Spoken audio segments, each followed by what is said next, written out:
Aquí, en aquest poble, hi viu la Laia, de 15 anys, amb la seva família. Demà és la festa major i la plaça central i tots els carrers del poble s'omplen de música. Arriba gent d'arreu i tot el poble ho celebra. La Laia acaba d'arribar a casa. Es treu la jaqueta, saluda alegrement i pregunta: «Mare, pare, puc anar amb les meves amigues a les festes aquesta nit?» «No!», contesten a l'uníson taxatius. D'acord, parem aquí un moment. Què hi ha darrere d'aquest no?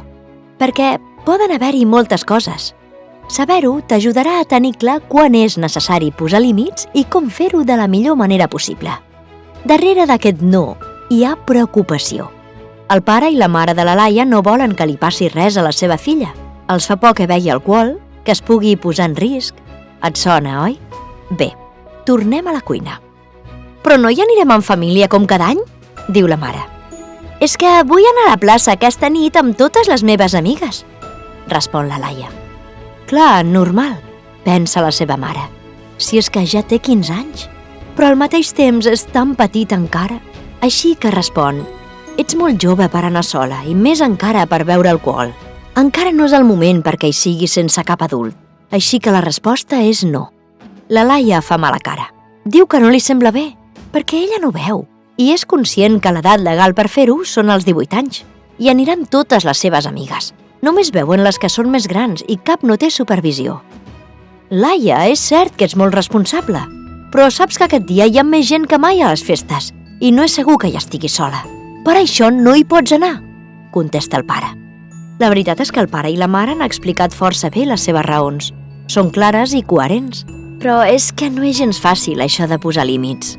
I si proven de pactar amb ella deixant clar normes i conseqüències? Vegem si això funciona. El pare i la mare de la Laia es miren i diuen: «L'únic que se'ns acut, Laia, és que et pugui acompanyar el teu cosí Ferran. Ell és més gran i així nosaltres ens quedem més tranquils. I tu pots comptar amb ell si el necessites. Ara bé, no val donar-li esquinasso. Si quan hi anem no ets amb ell, s'ha acabat la festa, d'acord?» «Sí!», contesta saltant de la cadira. «Molt bé, si posem clares les normes i les conseqüències de no complir-les, podem canviar alguns nos per un sí sempre que, com ha fet la família de la Laia. Però complirà la Laia l'acord?» Unes hores més tard, el pare i la mare de la Laia passen per la plaça i veuen que la filla està parlant amb les seves amigues. La Laia saluda des de lluny i assenyala el seu cosí que està amb els seus amics just darrere i somriu. Que contenta està!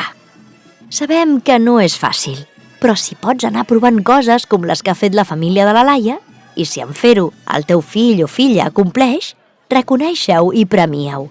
Així serà més fàcil que ho torni a fer. «Demà podem dinar fora, oi?», diu la Laia. «Crec que hi ha algun lloc xulo a prop de la plaça». «D'acord», responen el pare i la mare amb un somriure de complicitat.